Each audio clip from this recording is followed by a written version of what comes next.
તો આજે આપણે ભણીશું ઇલેક્ટ્રિક એસીના અલગ અલગ ભાગોમાં ભાગો. ઇલેક્ટ્રિક એસીમાં વિવિધ ભાગોમાં ભાગો થઈ શકે છે અને આ સમસ્યાનું નિવારણ કરવા કોઈ ચોક્કસ ઘટક આપેલું છે ને તેની કારણો કરી શકે છે. ઇલેક્ટ્રિક એસીના અલગ ભાગોમાં તે કેટલીક સામાન્ય માહિતી છે. એક પાવર બોર્ડ અને પ્લગ, ખામીઓ, તૂટેલા ખુલ્લા વાયર અથવા ઇન્સ્યુલેશનને નુકસાન. શું ખામી શકે? તૂટેલા વાયર હોય, ખુલ્લા વાયર હોય અથવા ઇન્સ્યુલેશનને નુકસાન કરે. તેના અસરનું શું થઈ શકે? કે પાવર સપ્લાયમાં સમસ્યાઓ થઈ શકે, બહાર થઈ શકે અથવા ઇલેક્ટ્રિકલ આંચકા મળી શકે. તો તમે એવું શું કરે કે સર્કિટ પાવર અથવા પ્લગ જો પાવરમાં ખુલ્લા વાયર હોય, પાવર બદલવું અને ઇન્સ્ટોલ કરવા તેને બદલવું. હવે તાપમાન ખામીમાં શું થઈ શકે? કે ચોક્કસ તાપમાન સેટિંગમાં થઈ શકે, અનિયમિત વર્તન થઈ શકે અથવા પસંદ કરેલા તાપમાન જાળવવામાં નિષ્ફળતા મળી શકે. તેના લક્ષણો શું થઈ શકે? અસંગત વીજળી અથવા ઓવરહીટિંગના પરિણામો હોય.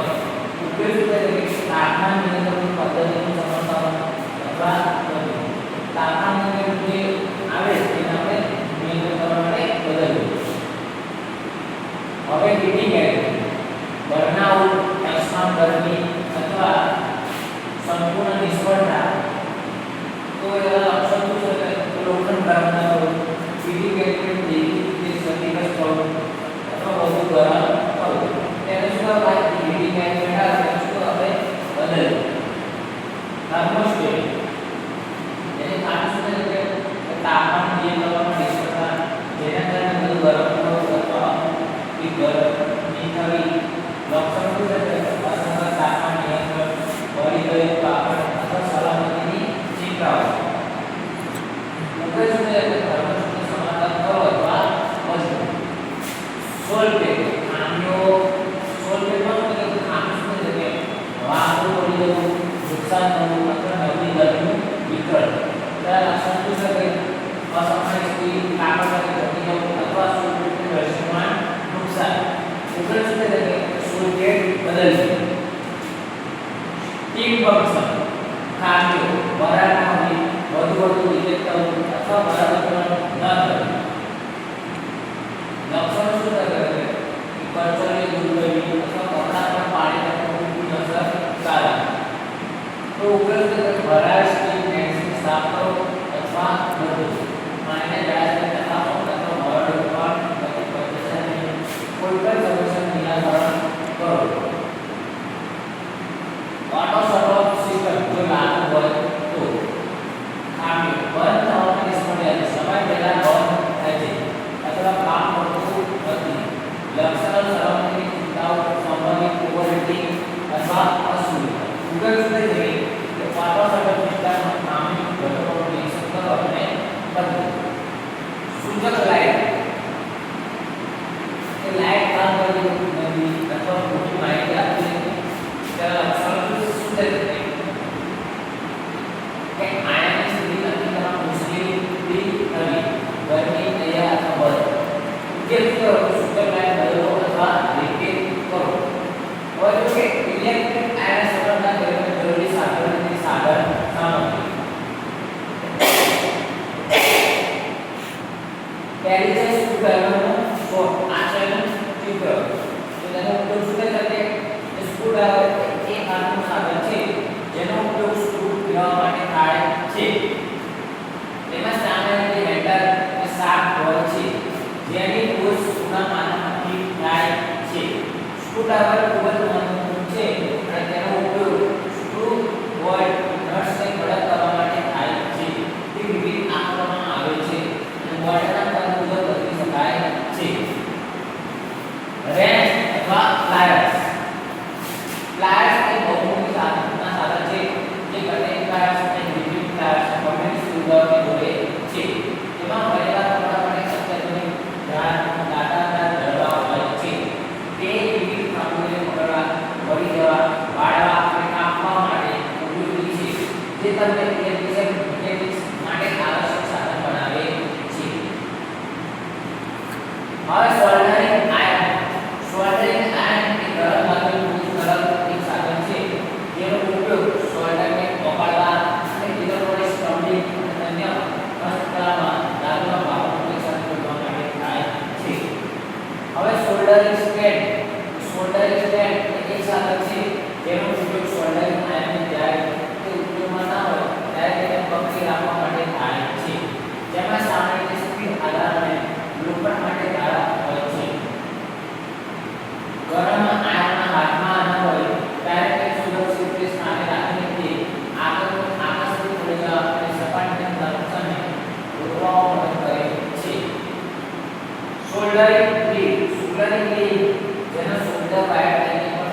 દિશા મુક્ત વિકલ્પો પર ઉપલબ્ધ છે. શોલ્ડર અને શોલ્ડરિંગ આયનથી ગરમ કરવામાં આવે છે. જ્યાં સુધી તે દોડીને જાય અને સાધારણ સમજ ના થાય જ્યારે તે ઠંડુ થાય ત્યારે બોન્ડ બનાવે છે. હવે છે બાહ્ય સ્ટીપર. બાહ્ય સ્ટીપર એક નાનું કાટનું પકડાયેલું સાધન છે જેનો ઉપયોગ ઇલેક્ટ્રિક વાયરના ઇન્સ્યુલેશન દૂર કરવા માટે થાય છે. મલ્ટીમીટર એક ઉપકરણ છે જેનો ઉપયોગ વોલ્ટેજ, કરંટ અને પ્રતિકાર જેવા ઇલેક્ટ્રિક સર્કિટના ભૌતિક પરિમાણને માપવા માટે થાય છે. આ ઉપકરણના ડિજિટલ અથવા એનાલોગ મીટર, બેટરી, રેઝિસ્ટર અને સર્કિટરી વર્ણિત છે. તે ખૂબ જ ઉચ્ચ ચોકસાઈ સાથે બની શકે અને વિવિધ ઘટનાઓનું માપન સુનિશ્ચિત કરે છે. ડિસઓર્ડરિંગ ટૂલ્સ. ડિસઓર્ડરિંગ શું છે? ઘણા ડિસઓર્ડરિંગ પંપ અથવા શોલ્ડર સપોર્ટ કહેવામાં આવે છે. તે ઇલેક્ટ્રોનિક ઘટકો અથવા સર્કિટ બોર્ડમાંથી શોર્ટ દૂર કરવા માટે વપરાતું ઉપકરણ છે. તેમાં સામાન્ય રીતે સ્પ્રિંગ લોડેડ પ્લગર નોઝલ હોય છે. વેક્યુમ બનાવવા માટે પ્લગર મેન્યુઅલી ચલાવવામાં આવે છે અને જ્યારે લીક થાય છે ત્યારે આધારવાળી વિદ્યુત શોલ્ડરને ચૂસે છે, જેનાથી ઘટકો સરળતાથી દૂર કરી શકાય છે અથવા બદલી શકાય છે.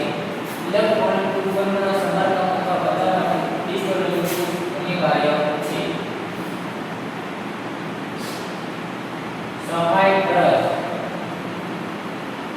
સોલ્ડરિંગ માટે સફાઈ બ્રશ એક સાધન છે જેનો ઉપયોગ સોલ્ડરિંગ સાધનો જેમ કે સોલ્ડરિંગ આયર્ન, પિન અથવા સર્કિટ બોર્ડમાંથી વધારાના સોલ્ડર, પ્લગ્સ, અવશેષો અને અન્ય કચરાને દૂર કરવા માટે થાય છે. આ બ્રશમાં ઘણીવાર સખત, ઘર્ષક અથવા ઘર્ષક ફીડ હોય છે જે સપાટીને નુકસાન પહોંચાડે કે અસરકારક રીતે સાફ કરે છે. સોલ્ડરિંગ સાધનો જાળવવા અને ડિસઓર્ડરિંગ કનેક્શન સુનિશ્ચિત કરવા માટે જરૂરી છે. સેન્ડપેપર એટલે લોખંડના સમારકામના સેન્ડપેપર સપાટીને સાફ કરે છે, સુવાળી બનાવે છે, પેઇન્ટ માટે તૈયાર કરે છે, કોટિંગ્સ દૂર કરે છે, ધાતુને આકાર આપે છે અને કિનારીનું જીવન કરે છે. જે લોખંડના ઘટકોને પુનઃસ્થાપિત કરવા માટે મહત્વપૂર્ણ છે. હવે જોઈએ ઇલેક્ટ્રિક ઇસ્ત્રી મુશ્કેલી નિવારણ અને સમાનતા. તો ગરમીની સમસ્યા હોય તો શું થાય મિત્રો? જો ઇસ્ત્રી ખૂબ ગરમ ના થાય તો શું કરવું? કે જો તે ખૂબ ગરમી અથવા ઠંડી કરે તો ત્યારે સંબંધ કારણ વૃદ્ધિ, પ્રમોશન, શેડિંગ હોઈ શકે, ઇલેક્ટ્રિક કરપ્શન હોઈ શકે અથવા ઇલેક્ટ્રિકલ કોડમાં સમસ્યા હોઈ શકે છે. તેનો ઉકેલ શું થઈ શકે? કે આ સમસ્યાનો ઉકેલ લાવવા માટે પહેલા તપાસો કે બધા કનેક્શન કેવી રીતે વપરાશકર્તા માર્ગદર્શિકા અનુસાર જોડાયેલા છે. પાવર સીટ ઉપલબ્ધ થર્મોસ્ટેટને તપાસો. જો થર્મોસ્ટેટ થોડા તાપમાન સેટ કરેલ હોય તો ખાસ કરીને નીચા તાપમાન તો ઇસ્ત્રી ઉત્પન્ન ન થાય. પછી તેને વાયુ જો ઉત્પાદન કર્યો વધુમાં ગરમી વધે છે કે નહીં તે જોવા માટે રીડિંગ મોડ બદલવાનો પ્રયાસ કરો. જો ઇસ્ત્રી યોગ્ય રીતે ગરમ થઈ રહી હોય તો યોગ્ય વરાળ બહાર ન નીકળે તો આ સમસ્યાઓ વરાળના વેટ અને ફ્લુઇડ વહી જવાને કારણે થઈ શકે છે. તે લોખંડમાં ખનિજના ભંડારને કારણે થાય છે. ઓકે, પગલું એક શું થાય કે ઇસ્ત્રીને અનપ્લગ કરો અને ખાતરી કરો કે સફાઈ કરતી વખતે ગરમ ન હોય. સ્ટીમ પ્લેટ્સ અને સ્ટોર પ્લેટ તપાસો. બીજું પગલું શું કહે? એક નાનું બાઉલ ડિજિટલ સફેદ સરકો અને થોડા કપાસના સ્પેર લો. કપાસના સ્પેરને સરકાવવા દોરો અને તેનો ઉપયોગ લોખંડના તળિયે દરેક નાના છિદ્ર સાફ કરવા માટે કરો. સરકો ખંડિત તાપમાન ઉગાડે છે અને તેને દૂર કરશે. સરકોથી સાફ કરવાથી ખનિજને નરમ પાડવામાં મદદ મળશે. તેથી તેને સાફ કરવું સરળ હોવું પરંતુ આકૃતિને બદલા પ્રમાણે થોડી વધુ ઉદાહરણ સફાઈ માટે કુછ પ્રશ્નો ઉપયોગ કરી શકાય છે. જ્યારે દરેક છિદ્ર ખનિજ મુક્ત થઈ જાય ત્યારે પાણીના કન્ટેનર અને સ્ટીમ છિદ્રોને સાફ કરો. આ માટે જળાશયને સફેદથી સરકોથી લગભગ 1 ક્વાર્ટર ભરો અને પછી લોખંડને તેને સૌથી સેટિંગ પર સ્ટીમ કરીને તેને ખાલી કરો. સરકોના ધુમાડા ખનિજ તાપમાનથી ભરેલા છિદ્રોને ઉકળશે. વરાળને પૂર્ણ ધમકેદાર રીતે ચાલુ કરો અને સ્વચ્છ સૂકા ધુમાડાને સ્થિત કરો. આકૃતિનો અધ્યાય પ્રમાણે છિદ્રો સંપૂર્ણ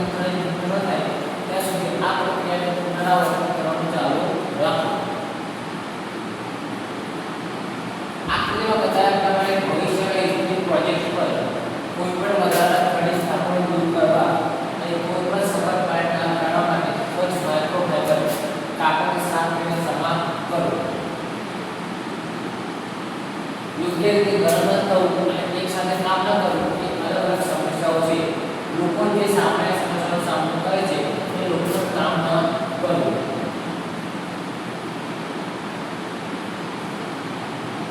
જો ડ્રાય વસ્તુ બિલકુલ કામ ન કરતી હોય તો કિસ્સામાં પહેલી વાર કોડ તપાસો. જો કોડ તૂટેલો હોય અથવા કોઈ પણ રીતે નુકસાન થયું હોય તો ઉપકરણ બિલકુલ કામ ન કરવાનું કારણ હોઈ શકે છે. પ્લગને બીજા પાવર આઉટપુટમાં બદલવાનો પ્રયાસ કરો જેથી ખાતરી થાય કે સમસ્યા અવરોધમાં છે તે સ્થિતિમાં. ઇસ્ત્રી કામ ન કરવાના કેટલાક અન્ય કારણો ખોટી ઇસ્ત્રી સેટિંગ હોઈ શકે જેમ કે ઓટો સ્ટોપ સેટિંગ, સોલ્ડેડ પર ચૂનાના ઇસ્ત્રી જમા થવાને અન્ય. કોઈપણ પ્રકારની ઇસ્ત્રી સોલ્ડેડમાં સમસ્યામાં અનુકૂળ હોઈ શકે છે. સમય જતાં આ છિદ્રો દરેક સોલ્ડેડ નથી થઈ શકે છે અને તેના છિદ્રો ભરાઈ શકે છે. આ તેના ગરમી અને એકંદર કામગીરી અસર કરી શકે છે. ઉપયોગ શું થઈ શકે તો સોલ્ડેડની સફાઈ. ઇસ્ત્રીના સોલ્ડેડને ત્યારે જેવી કોઈ પણ કપડ વસ્તુની વસ્તુ ધોઈએ નહીં જેનાથી ખંજવાળ આવી શકે. એકવાર ફિનિશિંગ ખરાબ થઈ જાય પછી કાટ લાગવાથી કે દાગ પડતા મુસાફરો લગભગ અશક્ય છે. સોલ્ડેડ સ્ટાર્ચ અથવા પદ બદલવાના ઔષધ ચીકણું અને બધું થઈ શકે છે અને તેને ડિલિવરી પણ સાફ કરવું જોઈએ. નીચેના પગલાં મદદ કરી શકે છે. પેસ્ટ બનાવવા માટે ટેબલ સોલ્ટ અથવા બેકિંગ સોડા થોડા મિશ્રણ સફેદ સરકા સાથે મિક્સ કરો. જો તમે બેકિંગ સોડા પસંદ કરો છો તો સરકો તેને ક્રીમ બનાવશે. તેથી તેને ક્રીમ સમાવવા માટે ઉલટા પલટા માવામાં મિક્સ કરો. આકૃતિમાં બતાવ્યા પ્રમાણે મિશ્રણમાં એક સ્વચ્છ સફેદ કાપડ ઉગાડો અને તેનો ઉપયોગ સોલ્ટને સ્ક્રબ કરવા માટે કરો. કેટલાક વિસ્તારોમાંથી ગંદકી દૂર કરવા માટે થોડી પાણી ભેળસેળની જરૂર પડશે. ખરેખર ચોંટી ગયેલા જાનવર માટે સ્ક્રબ કરતા પહેલા પેસ્ટને ઓછામાં ઓછા 10 મિનિટ સુધી રહેવા દો.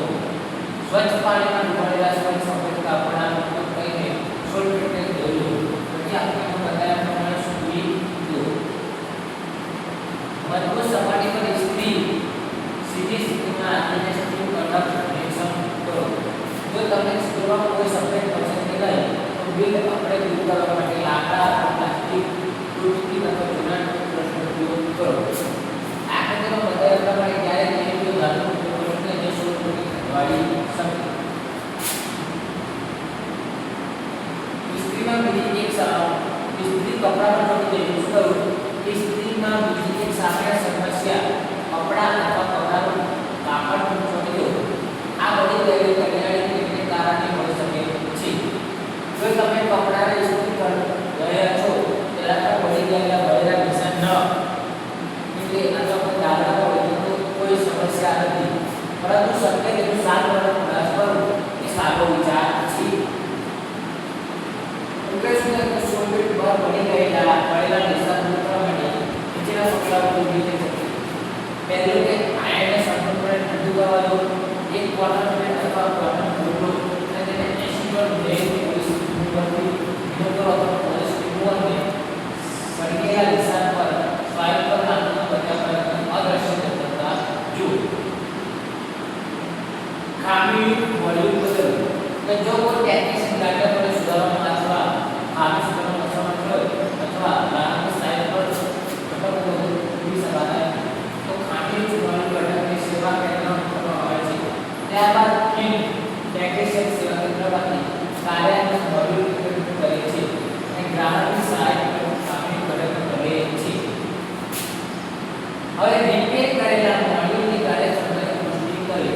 ખામીયુક્ત મોડ્યુલનું સમારકામ અથવા બદલાયા પછી મલ્ટીમીટર અને ઇન્ટિગ્રલ પરીક્ષણ સાધનો સાથે મોડ્યુલને તપાસો. આ ખાતરી કરવા માટે કરવામાં આવે છે કે મોડ્યુલ ઉપકરણના અન્ય ભાગો સાથે સારી રીતે કાર્ય કરી રહ્યું છે. ઇલેક્ટ્રિક ઇસ્ત્રી મિશ્રણની રિપેર કાર્ય कैसे કરીએ તો સમારકામ શરૂ કરતા નીચેના મુજબ નોંધ લેવી મહત્વપૂર્ણ છે. વ્યવસાયિક ટેકનિશિયનની કામગીરીમાં કુશળતા ધરાવે છે. સંપૂર્ણ લાયકાત ધરાવતા ટેકનિશિયન પાસે માત્ર સારી પ્રતિષ્ઠા નથી હોતી પરંતુ ઉચ્ચ ગુણવત્તાવાળા રિપેર કાર્ય કરવાવાળા કાર્યક્ષમ હોય છે. એક કુશળ ટેકનિશિયન પાસે વિવિધ બ્રાન્ડના મળેલા ઉપકરણોની રિપેરની ક્ષમતા હોય છે. ઇલેક્ટ્રિક ઇસ્ત્રી રિપેર કાર્ય કોષ્ટક તેમાં આપેલ ક્રમમાં કરી શકાય છે.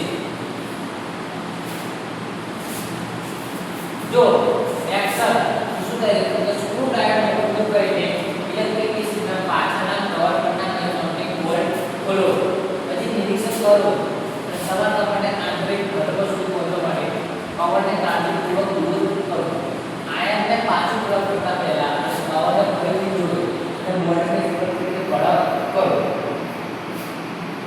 ઇલેક્ટ્રિક સિસ્ટમમાંથી સેન્ટર કરવા માટે ફ્લેટ સ્ક્રૂ ડ્રાઈવરનો ઉપયોગ કરીને તેને પાછળની દિવાલથી નેગેટિવ સુધી પહોંચાડીને ખોલો તેને કાળજીપૂર્વક નિરીક્ષણ અથવા જાળવણી માટે ઉભા કરો ખાતરી કરો કે તે નુકસાન અથવા કાટમાંથી છે જો જરૂરી હોય તો તેને સુરક્ષિત રીતે ફરીથી જોડતા પહેલા બદલો અથવા સમારકામ કરો ઇલેક્ટ્રિક સિસ્ટમમાંથી તાપમાન નિયંત્રણનો ઉપયોગ કરવા માટે તેને હેન્ડલ અથવા મુખ્ય બોડીથી હળવેથી અલગ કરો રેકેટ માટે સ્પ્રિંગ નસીબ જાય તેથી કાળજી રાખો બોબને કાળજીપૂર્વક સંકલિત કરો અને ખાતરી કરો કે સ્પ્રિંગ સ્થાને રહે છે નુકસાન અથવા ભંગાર માટે ઘટકોનું નિરીક્ષણ કરો અને જરૂર અથવા સમારકામ કરો પ્રક્રિયા પૂર્ણ કરવા માટે સુરક્ષિત ફરીથી જોડો આગળ કેટલીક એલિમેન્ટના ઘટકોને કંટ્રોલ દૂર કરો પાર્ટનર પાવર કોડ સાથે સૂચક દૂર કરવામાં આવે છે સૂચકનો શરીર લોખંડના શરીર સાથે બે બેઝ પર કામ કરે છે કાઢવા માટે તમારે એક લાંબા સ્ક્રૂ ડ્રાઈવરની જરૂર છે એનાથી લેચને બહારથી વાળવામાં આવે છે અને સૂચક દૂર કરવામાં આવે છે આગળ સમગ્ર વિદ્યુત ભાગને દૂર કરો ફક્ત તેને પાછો ખેંચો થોડો પ્રયાસ કરો બહારની વિતરણ નાખું દૂર કરવામાં આવે છે જે પાછળ આ સ્પ્રિંગ સ્ક્રૂ હોય છે તેને ક્રોસ સ્ક્રૂ ડ્રાઈવરથી ખોલો બે લેચ એટેચમેન્ટ આસપાસ પાછળના ભાગમાં અલગ કરવામાં આવે છે તેને સ્ક્રૂ દૂર કરવામાં આવે છે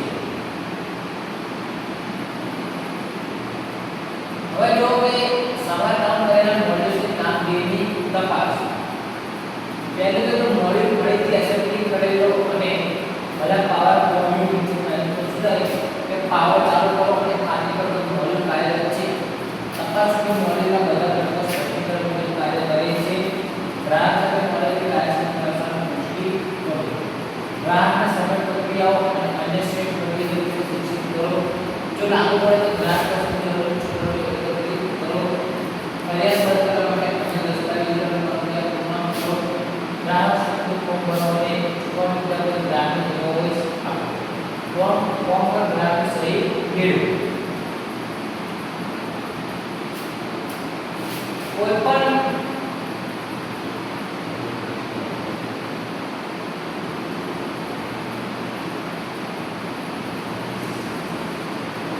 હવે તો કે સલામતીની સાવચેતી હજી વાર है